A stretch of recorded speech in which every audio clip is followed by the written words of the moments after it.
Are you lonesome tonight? Do you want to dance? Are you going to San Francisco? Where have all the flowers gone? For the answer to these and so many other burning questions of this evening, I hope you'll stay right here as we sit down with a dozen or so of our favorite DJs from the 1960s. We sit down, we tune in, we turn on to the... We turn on the 1960s on your dial. To be where I'm going in the sunshine of your love.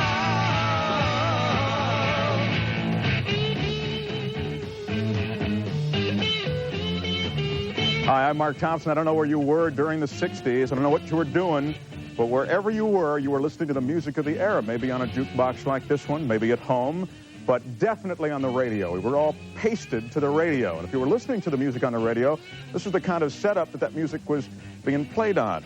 If you were here in the Bay Area, you probably heard the DJs we're about to meet tonight. You, tonight, will be able to not only hear us all exchange stories and memories of the 60s, but you'll be able to, on the air, talk to these folks on the phones. We're not going to be taking requests per se, but we're going to be exchanging stories. We'd like to hear any memories you may have from the decade of the 60s. It's provided that there's still some brain cells intact, and we'll find out tonight. Now to our guests, many of whom are emblematic, really, of the underground radio that became a part of the counterculture of the 60s. Bobby Dale, who's been on the Bay Area airwaves since 1963, now at KOFY. Terry McGovern, now on K101, interestingly, an AM DJ who made the switch to FM to work with people like... It's true. Norman Davis. Norman used to have an all-night show on KSAN. You can still hear Norman and Bobby both on KOFY. And Raechel Donahue, now a DJ in L.A. at KMPC. Lady Ray. Raechel was on the air at KSAN. She was the wife of Tom Donahue, who was pretty much the instigator of underground radio here in the Bay Area, and that was that Bay Area movement that then spread nationwide. And the man with the turntable, Gary Mora from KSFO KYA, who's really a little young to have been a DJ in the 60s, but there may be some dispute on that, but who's one of those who's kept 60s music alive in the 80s with his Oldies Roadshow. He's going to play us some albums right through the night, and he'll give us some facts about what was going on, some of the artists who are still around today, and the artists who we used to listen to. He'll update us on what they're doing today. Now, I want to talk to you guys. All of you have something in common. You worked at KSAN. Many of you came from this AM mainstream, right? Radio started as sort of a mainstream thing, and then it began this countercultural twist. What was the story on that? Bobby, fill us in. I don't remember either. Well, I'm sorry, that's all the time you're going to say. No, when I came to the Bay Area, I worked strictly AM, KEWB. In the East Bay, right? Right, in Oakland, for a couple of years, on and off, between there and Los Angeles. Then I went to work at KSFO. But about a week before, about the time I got the job, April of 1967, I used to sit with Raechel and Tom Donahue and Judy Briscoe, and we'd play cards. Man, we were all out of work. And just about the time Tom heard from KMPX was the time I got the offer from KSFO, which I could not afford to pass up. Well, because they were going to pay you. That's right. It'd be different than what we had in mind. Something other than bumper stickers. I really missed it by about a week. We didn't have bumper stickers yet. We didn't have bumpers.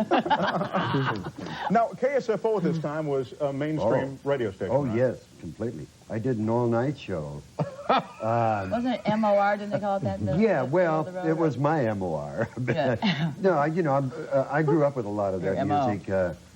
And I loved a lot of the Nat King Cole, Frank Sinatra things. Most of the tracks I never heard played on MOR, and a lot of jazz, and, you know, mixing other kinds. You could really be your own, you could make your own decisions during that all-night thing, right? Totally. Yeah. Did they know that? I don't think they knew I was there. But a lot of the folks on AM, it was a restrictive format, and that was the big difference. That was the break, was it not? I mean, that's why a lot of you went to FM, for a free-form kind of radio. Well, you know, AM had gotten stricter and stricter. It wasn't always that way, and especially in San Francisco, it wasn't necessarily that way. Pardon me, but Norman was also on KSFO. Yeah, and I was also on KYA before that, which was really the first station that started playing a pretty wide variety of a certain kind of music. We had, instead of a top 40, we had a swinging 60. And there was kind of an unwritten rule that any disc jockey who really had a record they liked a lot and wanted to get on the air for whatever reasons that might be. Let's say they were dating the vocalist. Yeah, could probably get it on the list for a week or two as a new addition or something. So it was very loose in San Francisco. But there were things going on then, Terry, that wouldn't happen today. You left AM radio to go, I assume, make less money in FM, this progressive... Considerably less. Yeah. But it was a great opportunity. Let me back up just for a second, because I was I really am the most AM guy of all these people here. These guys had been pioneers. They had gone, I'm making it sound old, but they had been pioneers. They had gone on to, with Tom Donahue and with Raechel and all those people to form KMPX and KSAN. I was this kid that came out from Pittsburgh and worked at KSFO. And the first thing I heard, I went out to be interviewed by my prospective employers, and as they brought me back from Undine's restaurant, it was Al and Pete. Yeah, that's when they had an expense account, you know. And they were good guys, the program directors that we speak of fondly. And I'm coming back across the bridge with Peter Scott, and I'm listening to him. It's the first time I had ever heard the station that I may hopefully work for. And he's on the air, and he opens up at 12:05 with When You Wish Upon a Star. Cliff Edwards, the guy that did Jiminy Crickets, right? When You Wish Upon, and segued into Wade in the Water by Ramsey Lewis. So I knew, now you talk about KSFO being restrictive, but I knew from that point on that I was in a hotbed of really revolutionary radio, no matter what you were listening to, AM, FM, police band. There was something happening in 1969 that was very exciting.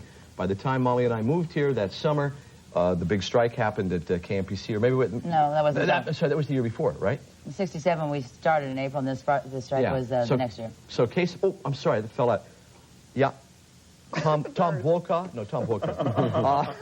Don't worry about that. We'll be taking calls in a minute. You don't have to worry about that. Okay, but then, and I worked at KSFO for 5.5 years, and then came an opportunity. Don Sherwood, one of the great personalities of San Francisco, the Mr. Radio on AM, came back and said, I'm getting rid of everybody, but I'm keeping you. And for 6 months... I tried to work with him, and Tom Donahue offered me a job to go to KSAN, and I left. It was like going to the circus to go from AM radio down to KSAN. And you didn't have to leave town. No, I didn't. Well, physically. Tom Donahue... Especially a station like KSFO. I want to get into all the mind expansion You took the trolley and that was and all the rest. But Raechel, tell us, Tom really was the inventor of this alternative sort of radio. What was that all about? Give us a flavor for it. Tom used to say, everybody else can be first, I'd be happy to be second. Yeah. But when we were talking about Bobby and I and Abe Cash and Judy Briscoe sitting around playing cards, is that when the Doors record came out, remember the album, and our neighbor, Abe Cash, who was also known as Baco on the air, had it, and it was still a promo, wasn't it? It was just didn't have it. He said, and he always referred to records by numbers. Hey, I got the E42D here. It sounds pretty good to me. Side one, you know. Phenomenal. And so we played it, and we're all, playing cards and not paying too much attention. Then we hear, Father, I'm going to kill you from the end. And Tom said, did he say? He said. And the next morning when I woke up, Tom was dialing FM stations out of the phone book, and he finally got to one whose phone was disconnected, and he said, aha, I think they'll buy this. Yeah. We'll go down and paint the sky blue for him. Did you follow this, Mark? He invented it.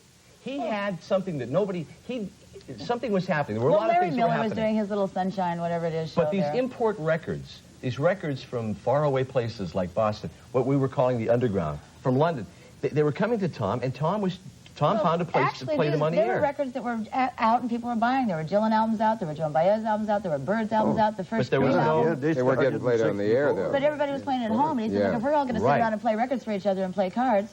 And he started out with only a Sunday evening on this radio station that Rachel's referring to. And we all had to bring our own records. And he literally had to go down there because their phone was disconnected. I mean, that's a true story, isn't it? Yeah. Well, I think they want us to hear some music. I can't hear them either on this thing, but shall we play some music? Just give you a flavor. They are the people who are running this thing up in the control room, and I can't really understand them, but I think some music may rekindle some memories. Let's listen together.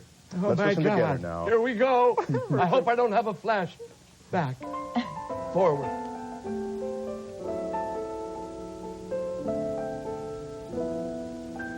The loveliness of Paris seems somehow sadly gay. The glory that was Rome home is of another day. I've been terribly alone and forgotten in Manhattan. I'm going home to my city by the bay. I left my heart in San Francisco.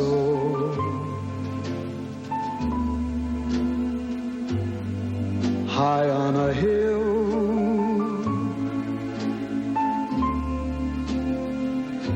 it calls to me to be where little cable cars climb halfway to the stars. The morning fog may chill the air. I don't care, my love waits there.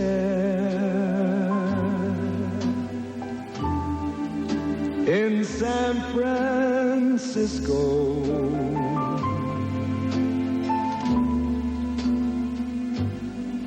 above the blue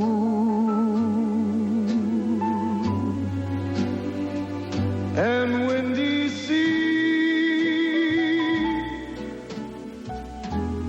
When I come home to you, San Francisco,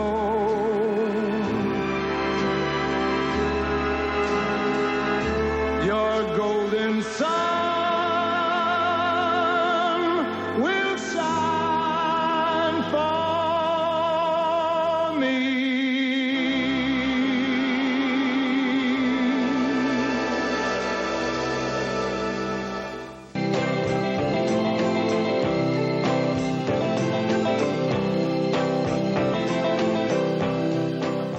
Welcome back. We're going to have a few hours here till 4 a.m., believe it or not, reminiscing about radio in the 60s, the times themselves, but really reflected in the radio industry. And we'd like to invite you to join us. Before I go any further, let me give you the number. It's 415-478-9544.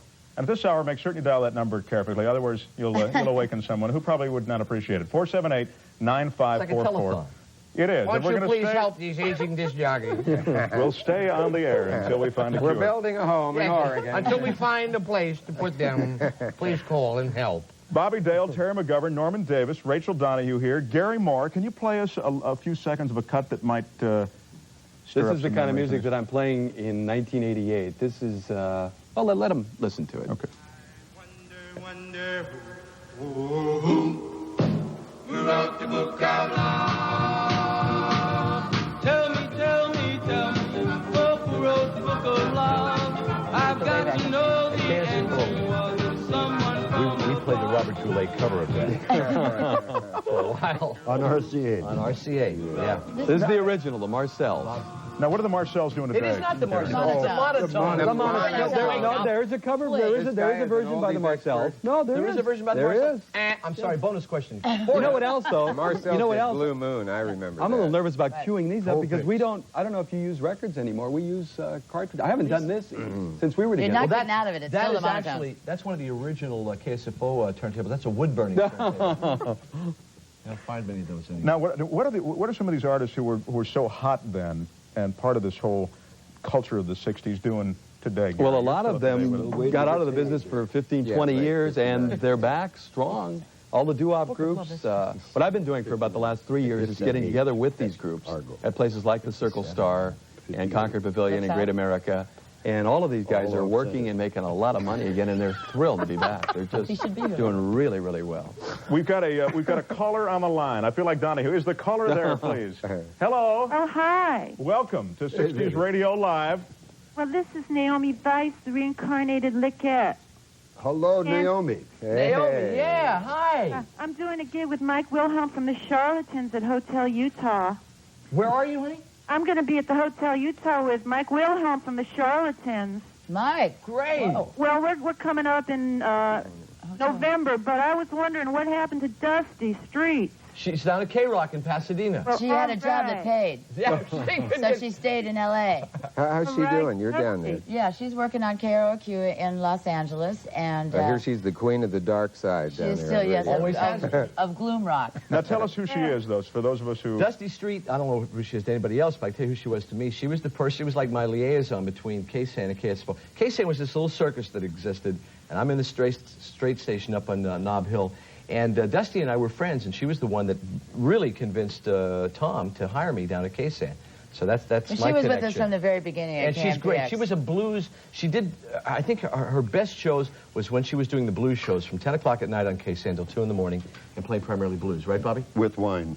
With wine. Rhythm and Yes, with lots of wine. But her real name is Dusty Street. It really is. Wow. You know, you Yeah. got to loosen up, man. Let's say one more thing about We got Dusty. another call here. Hello, you're on 60s Naomi, Radio Live. Naomi, bye. We Good evening. Good evening. Go ahead. First of all, my musical inspiration in the 60s was from Motown. Okay. And I Raechel. was wondering about the British invasion, so-called, in the 60s. Yeah. They I was did. wondering, would you have any of you folks have any comments on why it occurred after the Kennedy assassination and not before? Maybe it's Timing. John Boy's haircut. Yeah, you know. Why not? How old are you, sir? I'm 38. 38. So you were there then, but you. Yeah, there, but not here. I see. Where were you? Where? In Maryland. In Maryland. And why not? It happened later in Maryland. Well, let me just ask a general question. Why not 1960? Why, after the president was assassinated, why would it happen then? Another conspiracy Bobby- theory, huh? Yeah, Bobby's being flip about it and kidding around, but really it was timing. It's just what happened. It's simply the order of events, was an historical occasion. And they were on the way anyway, because I remember John Kennedy being president, and he was alive and well before, and I was listening to the first Beatle album. So they were there when he was still there. Yeah, actually, the British blues invasion, which is what it started out to be, had already been happening and started in the very early 60s. There are records by, groups like the Moody Blues and the Stones back in 63. So. Sure. What about that, though, when these groups sort of exploded onto the scene and when KSAN really grew to be something larger than life? I mean, it was really more than just a radio station. It was sort of a shrine to so many people in the 60s around San Francisco. In fact, your husband, Tom, I heard him talking in a cut about just that fact, that KSAN had grown to be larger than life. And my question is, was there any event, or really was it just an evolution of the times that brought that about? You mean the music and what made KSAN happen? Well, there was before that, of course, KMPX. I think it was just like, what do they call it? Like when everybody brings a yo-yo to school on the same day, simultaneous discovery. It's just like you don't talk about bringing a yo-yo. It's all of a sudden everybody's got a yo-yo. Everybody was listening to the same music. People would play music or is a yo-yo. Listening to the same music. People were playing music free in the park and on the streets. And what was already happening was merely just what we just made was a representation of what was already going on. What this radio station presented was an opportunity. We've said this before, and we'll say it again. Was an opportunity for people who were out there who already had a collection of records and went to each other's homes or apartments and listened to these records. And now Tom Donahue and his staff of crazies put it on the radio. It's hard to imagine in this day and age that was a big deal. Tom literally went to Scientific Broadcasting, whoever owned KMPX, bought time. Right before this revolutionary radio, you heard somebody speaking in Latvian, about God. It was a religious station, and then he bought this 4-hour time period. It was a foreign language station. Foreign language. Foreign language. The other one was a religious station. Okay, it was foreign language. All right, now we're gonna bring all these memories together. I also want to talk about a bizarre strike demand or two that were sort of leveled, as you'll recall, and these folks will share them from the old KMPX. We'll talk about that. Also want to hear more from you. 478-9544, our number. 60s Radio Live continues, which is sort of a scary thought, till 4 a.m. So stay with us.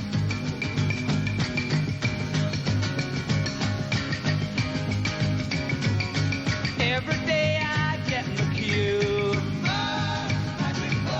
to get on takes me to you.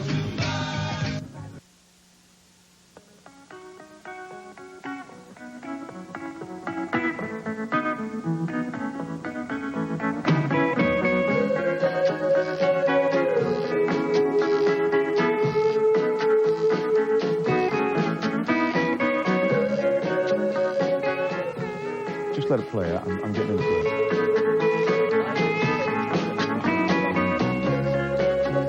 That's the Stones, and I want to welcome you back to 60s Radio Live. Yeah, be mellow. Yeah. That was part of it. Okay, let's be mellow now. Yeah. 478-9544 is our number. You guys used to all talk like that. And before that was Jojo Gunn. Before that, Golden Earring. Before that, Jefferson Airplane. Before that... Get the mic a little closer to your mouth there, so sound like this. What used to happen in those studios, Norman? What happened when you guys were... It's all very quiet. Well, at Tell the truth and be healed. KSAN, you wouldn't believe it. It was, there was a concept there that was part of Tom Donahue's magic, which was he was a disc jockey, and he knew what it was like to work the old job where you cranked it out, and he wanted a place where you had fun. And we had a lot of fun. In fact, that's the only thing he promised me when I went to work there, was he said, Norman, no money. You'll have fun. Fun. And I had fun. And so there was kind of a constant party going on. There never really was any money, though, was there? Nope. Not a whole lot, no, but boy, was there a party going on. We usually spend it on beer anyway. Yeah. You did sell advertising time on the stage. Oh, yes. Sure, right? yes. Oh, the salespeople made lots of money. Management made money. It never we filtered were too down to the... stupid. I mean, we really were. We were too stoned. We just wanted to be cool, and mellow and have fun. There was no pressure. I mean, we were... I keep saying this thing about being a circus or a carnival, but it was very indulgent. You were allowed to do anything you wanted. When I started the morning show, Tom said, I'll teach you the music, you take care of the comedy. And he would call me You were every so many... expected to do everything that you could think of, Yeah, it was a stretch the borders every day kind of place. Bobby, drugs. I mean, you can't talk about the 60s without... Don't pick on Bobby. Why single out Bobby? He hadn't said anything in a minute or two. I thought I didn't want the man to doze off on it. It's a problem because I didn't work at KSAN except after I got fired from KSFO. Too many uppers on the all-night show. Should have cut the other side off. That's right. Yeah. Meant for no sleep in the day. So I went there in '69 working just part-time. And, of course, now I've been at KSFO for 2 years. So the music that had come and gone in a 2-year period was mind-boggling. But you were still part of it in terms of what we played when we played cards constantly. That's right. But, just goofing around with it and actually living it. But there was a tremendous pool of information you had to be plugged into what Bobby's talking about, this music, And it grew very rapidly on FM. By the time I got there in '74, Donahue literally had to take me through it by the hand. And let's remember, too, that it wasn't just the new psychedelic rock and the brand new things that were being played. We covered the spectrum. We played blues and jazz and folk and country and everything. It was supposed to be, we said, what we decided in the beginning, we probably worked this out in the card game, was going to be 60% mainstream rock and roll, 20% blues and R&B, and the remainder was like spoken word, electronic music, Right. Comedy. Here on Riador and Asai and Marcia McClellan. I He gave me some massage. I remember playing Led Zeppelin on the morning show, and just as an experiment, I came out of this sweep of 20 minutes of hard, pounding music, and it's 7:20 in the morning, and I did some commercials, and I said, all right, now y'all got to just be patient, bear with me on this. We play nothing but good music here. And I went into Frank Sinatra, something by Sinatra. And people went crazy, but the majority of the calls, most of them say, hey, that's my father's music, but hearing it in this context is kind of interesting. It was eclectic. We could do anything we wanted. I want to play an audio cut from the guy who really, we talk about him all the time, Tom Donahue. He's passed away. We have a piece of tape of him talking about KSAN and progressive radio, and listen to it now and see if it doesn't bring back some memories for you. About 4 days after I went on, this fellow and a girl came up. I wish I could remember the names now. I remember they brought me flowers and beads and a Viet Cong pennant that we put up on the wall. And that's when people started decorating the studio. It was a great situation. It was, sometimes, people say, gee, don't you wish it was like that? I don't wish it was, because nothing lasts forever, and it wouldn't be the same. It would never be the same. That was just a peculiar thing. People came there, and sometimes I would really tried to jog them out of their seriousness, the kind of outlook they took, because it was like they were coming to Kennedy's grave, the shrine at Lourdes or something. It was insane. I want to thank Bonnie Simmons, by the way, from KFOG for that cut of Tom. It was a special time, though, in that people really did feel they could change things somehow. I remember the name of the two people, Swan and Juju. That brought up the Viet Cong minutes. You remember their names? Sure Swan do. and Juju. What a memory. God. It was electrifying what was going on there. It was absolutely, and just as Tom said, and that wasn't that many years after it happened. He was right, you can't go back. But it was electrifying, and just hearing his voice again, and looking out and seeing these posters from Bill Graham's places. I mean, the energy was unbelievable. Well, people would call up and say, hi, is this really happening? Yeah. Yeah. And one time the engineer, Katie Johnson, took the Beatles song Norwegian Wood and spliced the verses in different order. So it said, Woodwegian Nor, you know, I sat on the floor, there was your bird, Woodwegian Nor. People come and go, hey man, I just smoked a joint last night down with my eyes closed, and I thought he said, and you go, that's okay, you did. You could really play with people's minds in a way that you can't anymore, because people today are too busy. They're not really listening.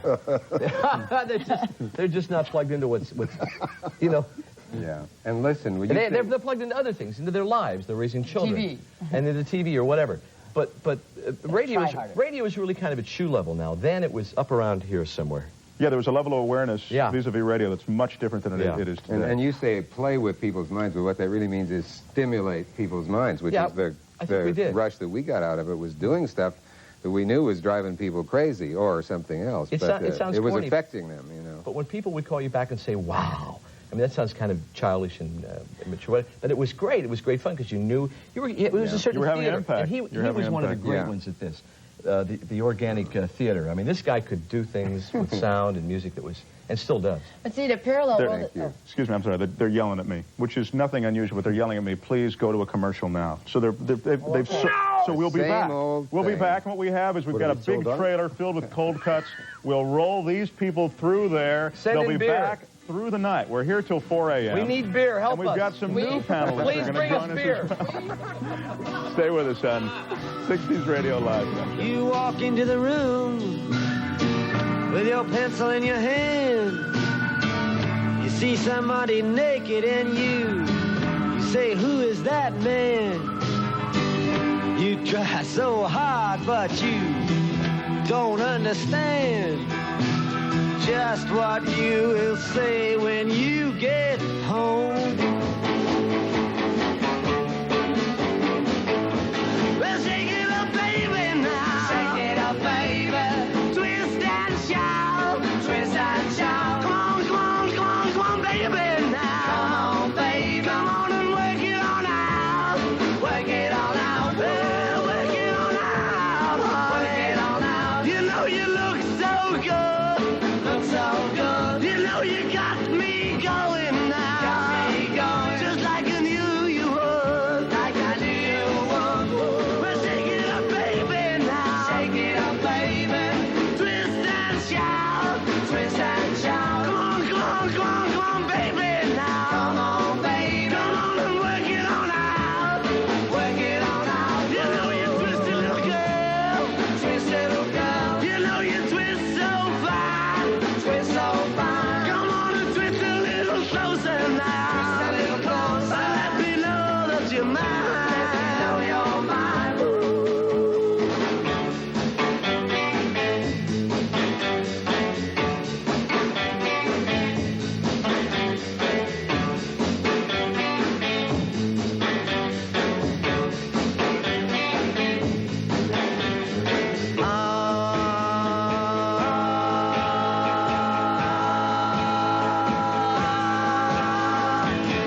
was Terry McGovern who said, you'll remember, you KSAN listeners, those guys will never make it.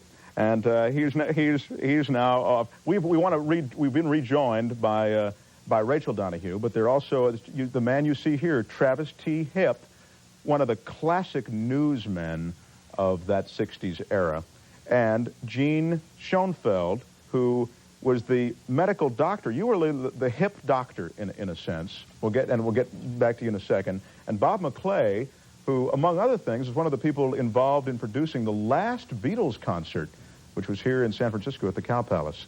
Also mentioned Gary Moore's here. Candlestick. Thank you, Candlestick. Great. Gary Moore's here, and we'll be hearing some tunes as we continue this evening. Travus, tell us about news at that time. There was, I'm sorry? Oh, phone call first, they tell me. Phone call first. I'm nothing without these people upstairs. Hello, we want to talk Beatles. We just saw a Beatles cut. Hello? Yeah. Yes, welcome. You're on 60s Radio Live. Okay. Here, what I'd like to ask you about is, during the early 60s, in like 1961 and 62, there was a strong resurgence of, I guess what you call American folk music. I don't know. It started out with Harry Belafonte and the Kingston Trio, and then it kind of resulted with Bob Dylan and Peter, Paul, and Mary and that kind of thing. That was in 1962 and early 63. And then, all of a sudden, out of the blue, across the Atlantic came the Beatles with their electrified kind of music, which was sort of completely counter to what the that particular folk expression that was coming mostly out of New York and Chicago was exemplifying. And suddenly that whole thing kind of disappeared. Like Roger McGuinn moved out to California and started up the Byrds, an electric band, and all of a sudden it was electric bands, you know. And I wonder if you have any comment about that as a kind of a cultural milestone in American musical history. Bob? Yeah, Bob. Take it, Bob. Why'd you let me do that? No, seriously, because I ran the coffee houses, essentially. That's where I came out of. I ran the coffee houses at that time. This guy's right. There was a major transition that occurred when what was the blend of folk music and at the same time student activism and things of that nature came out of the coffee houses where people sang on Tuesday nights and flaxen-haired maidens sang ballads with nylon string guitars, and all of a sudden it went electric. I mean, there were people, man, who thought that Bob Dylan had sold out when he put out an electric... and all he had was one electric guitar on the band. Yeah. And that was the end of what had at that time been an expression. And what McGovern was talking about before was true. People had records at home, and they played them for each other. And Tom Donahue, and they were all 33 RPM, 12-inch LPs, right? And everything on the radio was a 7-inch 45. It was only 3 minutes long. And Tom Donahue moved the lever from 45 to 33 and changed radio forever. But this guy's right, that transition, folk music to rock, and what that did, bringing all of us into radio, because nobody was going to listen to Peter, Paul, and Mary more than once every 6 hours. We have, speaking of Tom Donahue Jr. on the line. Tom, are you there? Hello? Cosmo. Hello? We don't hear him here in the studio. Hi, this is Cosmo Donahue. Hey! Hey, Cosmo. Hey, Cosmo. Do you hear me? Yeah, we can all hear you. We got you. Okay. Sure, it's good to see y'all. You're all looking good. You're looking great. I got a granddaughter. You can't see me. I'm playing music, and I just like to say that it's good to see y'all. You're looking great. And how's the kid? Kid is doing good, and it sure is good to see somebody talking about Tom Donahue again, Big Daddy, and we hope he makes it to the Rock Hall of Fame one of these years. And yeah, you should. He built the Rock Hall of Fame. We're going to show some pictures, and some of which you are in. Like the ones we took in front of Enrico's and some of the things that we took all on the front steps. We got some pictures, so... How did all of this rub off on you at the time? I'm curious. Well, at the time, I was just a young man. I was only like 14, 15 years old, and it was just like a real renaissance here in San Francisco, and with Bill Graham's Fillmore West and the Winterland and everything, and just being part of that whole scene was just fantastic, getting to meet the Beatles and the Stones and Rod Stewart, and going to England with Stone Ground and all the fantastic, beautiful times we had back then, and being a musician and myself and just Nice to see you, Dr. Gene, waiting to make it again. You know, we got to get our shit together because it's $10,000 fine.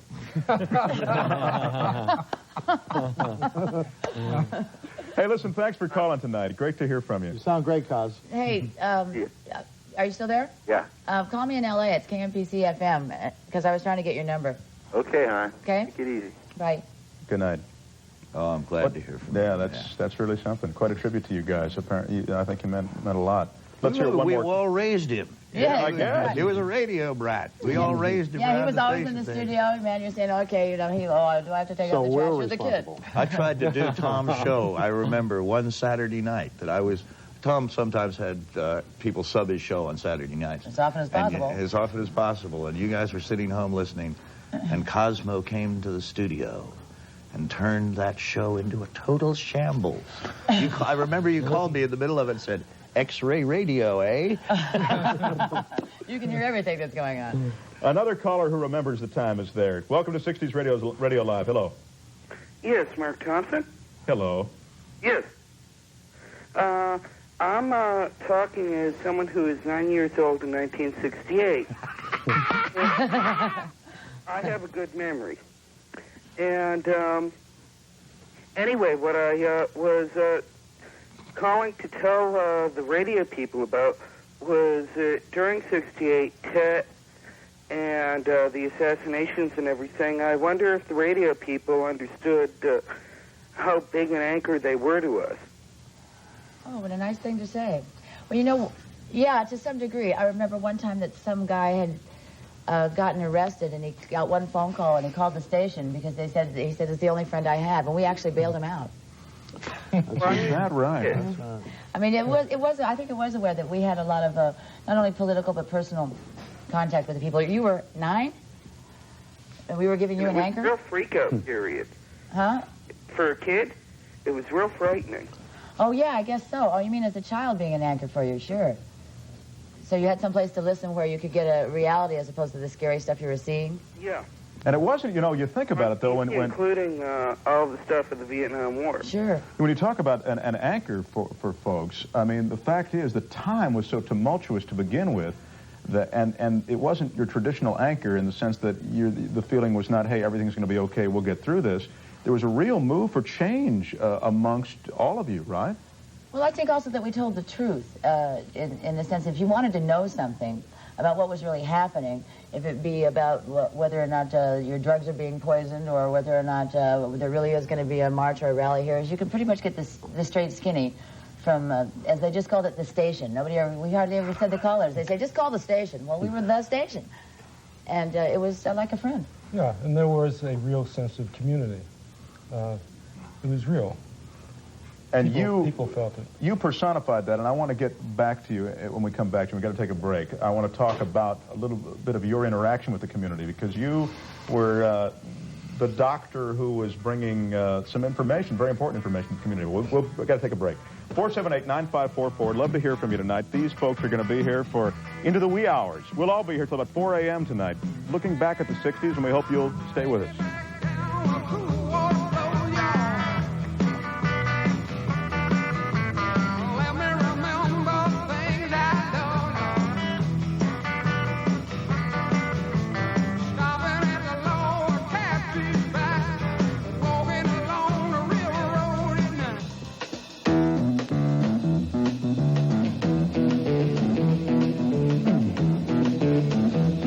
You know the day destroys the night, night divides the day.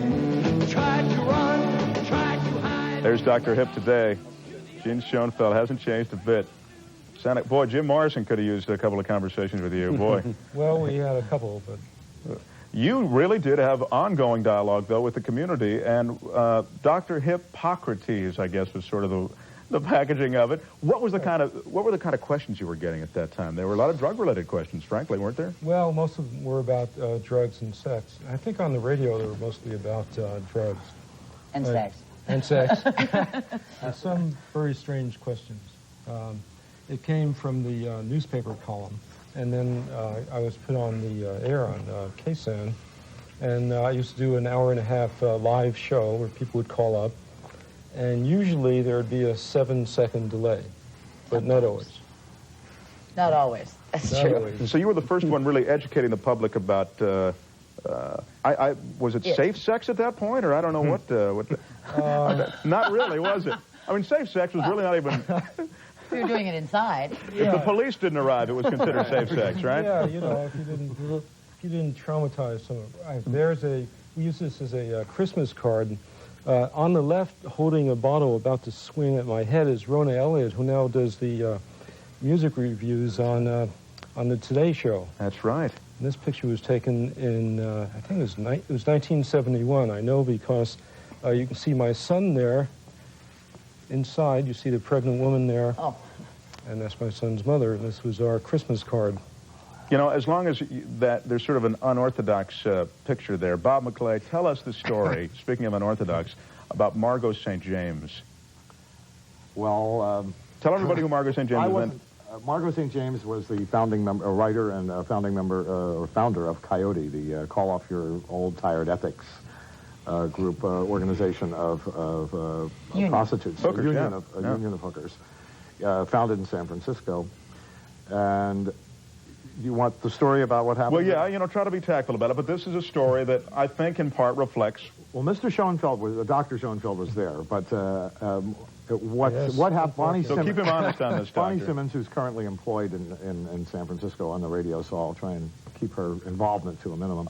She was a 7-second delay person, but she had just had root canal work or something that required her taking some medication that made her not too mentally swift. And Dr. Schonfeld, Dr. Hipp, was doing a show on oral sex. And people were calling up, despite the... And by the way, there are not enough shows about that today, That's right, Doctor? right. I mean... Never enough. There are never enough shows about it. All right. Yeah, I'm sorry. Despite the admonitions of Dr. Schonfeld on the air to please keep your terminology in the medical context, people were calling up and using phrases for oral sex that were not, strictly speaking, clinical. Mm-hmm. And Bonnie wasn't getting to the switch fast enough to cut these references off. And subsequent to that, there was a lawsuit, or there was a complaint made by an elderly couple who had been dialing across the band one evening as they were turning in, and they overheard the show, and they couldn't believe what they were hearing, this really street language discussion of an intimate sexual activity. And they wrote a letter to the FCC and complained, and there was a big investigation, and the tapes were subpoenaed, and they had to be sent in, and everything had to be gone over, and Bonnie had to testify, and all that. This went on and on for many months. But a month into this, a letter came to the station, and Tom got the letter, I think. And what the letter was an apology from this couple, saying they were very sorry, but that they had a chance to talk to their friends and their children, and that they realized that this program actually was in the best interest of all, and actually had enkindled a new interest among themselves, between themselves, and that they'd tried this or something to that effect, and they were very sorry for the trouble that they'd caused. But the ball was rolling, and by this time it took about 8 months to get the station off the hook. Well, I still run across people who say they heard that program and it changed their lives. Changed mine. I was listening. Well, you see, what happened was that before, that was preceded. I was going to say, that wasn't the story I was remembering. It didn't start out with that topic. Paul Krasner was doing a show, and Margot St. James came in early for my show, and she was an old friend of his, and she went into the studio where he was, and she started to demonstrate on him the topic, which was to follow. With an open microphone. With the open microphone, but you couldn't really know if you were listening to the tape afterwards. You couldn't, as everyone did, you couldn't really tell what was happening. Because Krasner made no reference to what was going on. Except he apologized. You could sort of hear it. He had a safety pin, right? His button was broken. He had a safety pin holding his pants, something, you know. You couldn't really tell what was happening, except for if you knew there were a few gaffes, you know. Yeah.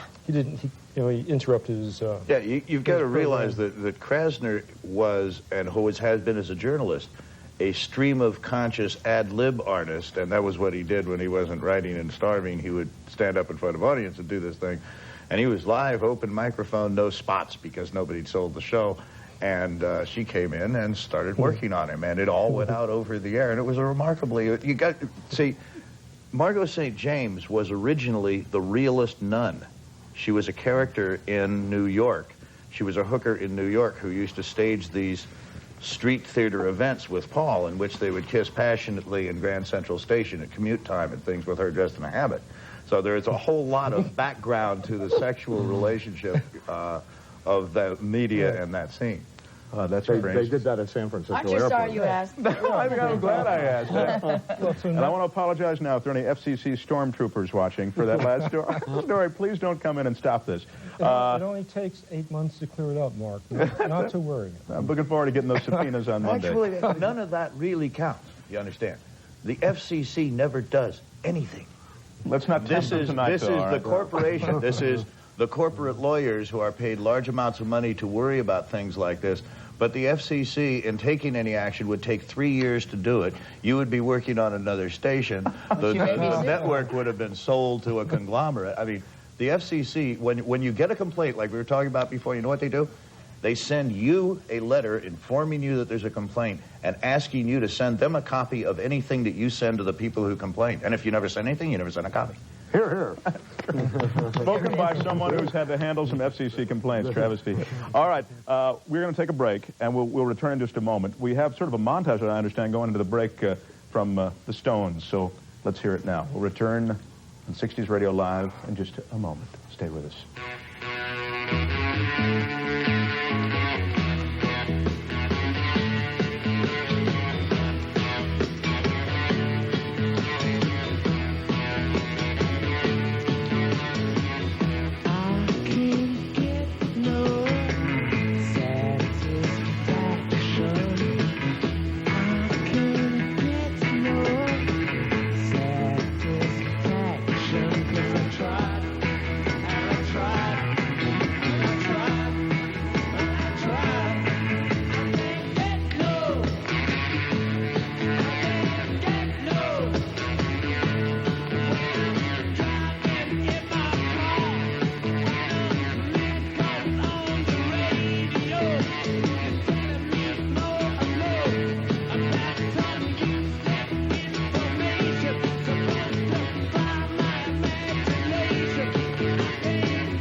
satisfaction. No satisfaction.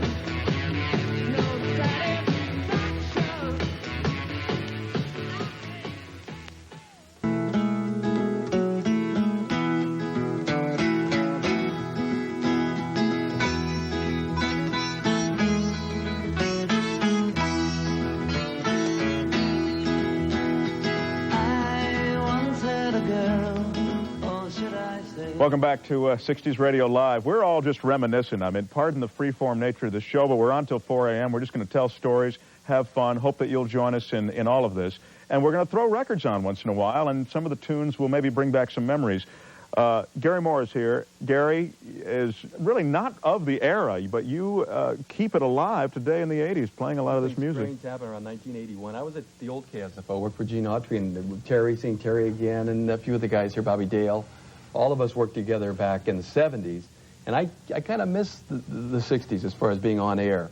But when I came on, I took to what we call rock and roll classics beautifully, because I remember hearing them as a kid. I'm not that young, quite frankly, but I wasn't on air back then. But I've really, during the 80s, have taken the ball and continued to run with it, with concerts. Did the Beach Boys this year, and Roy Orbison, and the Temptations, and the Four Tops, and the Girls of Motown. And you were saying earlier, it's all coming back. It's coming back strong. And the beautiful success. part about this is the kids that are in love with our music. The Doors sold over 1 million albums last year. I mean, 20 years after the fact.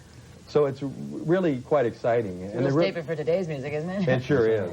But also, I think whatever we like as a group, 73 million baby boomers is gonna make quite a wave. So everybody seems to be jumping on the bandwagon right now. What do you have for us? We have a cut here. Before I do that, though, I'd like to show this picture on Nob Hill for those of you that used to listen to 1260 KYA, where I started a few years ago. Great picture of Bobby Mitchell and Johnny Raven and Peter Tripp, Norm Davis. Norm was here just a little bit ago. We'll be back. And Jim Stagg. And we'll play some cuts off of that. Golden Gate Greats is what they called them back then. And Russ the Moose, from what I understand, is the guy who coined that phrase. And I still use it once in a while. So Golden Gate Greats? Golden Gate Greats. With cheese dripping from his antlers. Exactly. Exactly. We have a great... We're on the Super Freak 126. I wish you could have made it tonight, my bro. We're going to play something from... I haven't done this in years. We don't use albums anymore. But here's Santana with Black Magic Woman. Who requested this? Did you ask for this one? I believe, no. We might have had a call on this. Okay. Well, there it is. Maybe Carlos himself. There it is.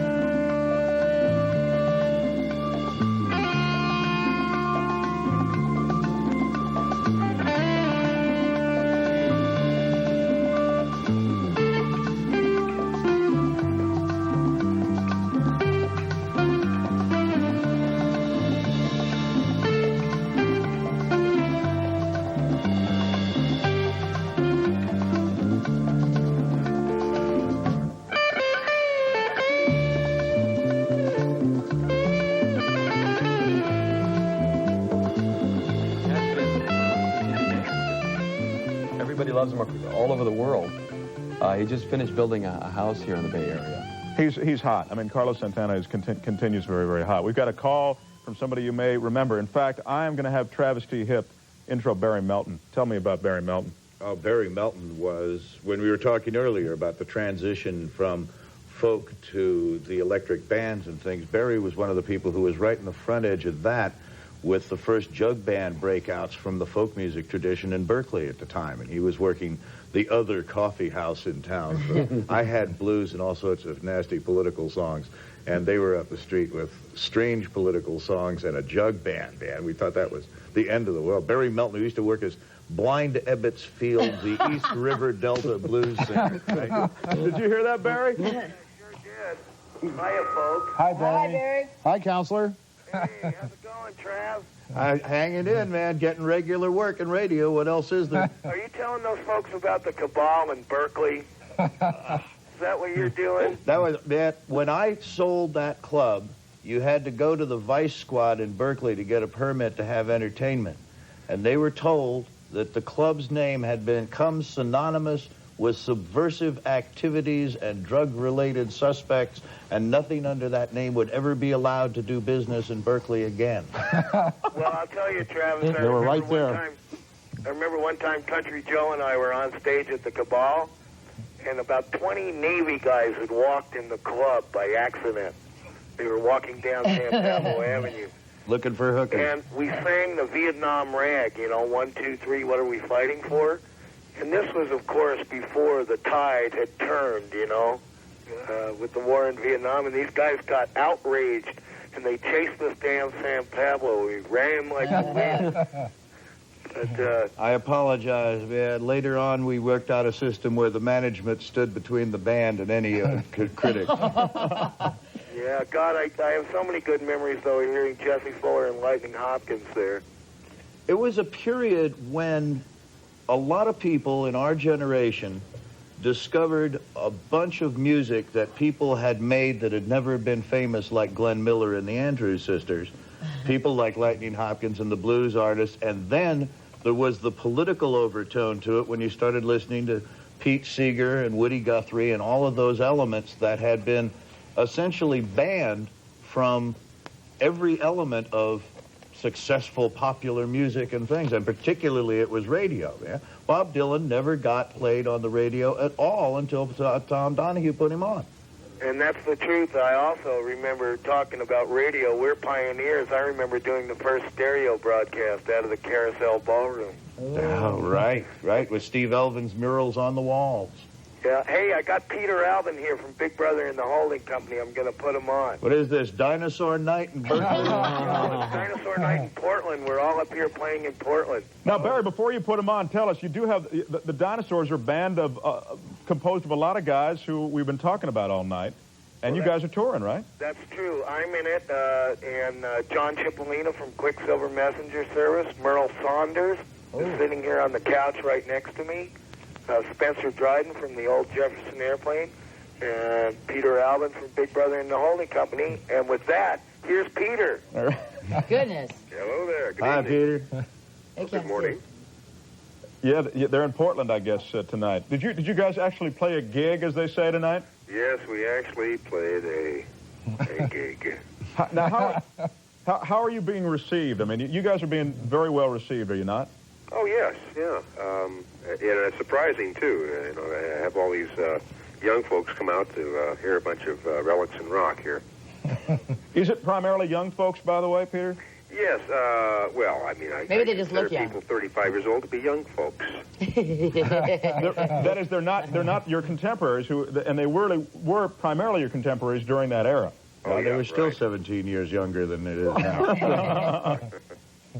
No, there's a few people who are our age. They come down off, out of the hills to see us. But for the most part, there's a lot of young folks who, wear tie dyes, question marks on their foreheads, and their ears are a bunch of earrings all over the place, and any nose feathers? rings.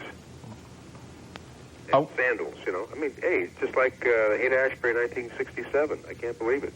Hey, speaking of the 60s, and we're talking Country Joe and the Fish, we've got the tune queued up now, Fixing to Die Rag. Can you roll a little bit of that up there? Give me an eye! Give me an eye! Give me an What's that spell? What's that spell? What's that spell?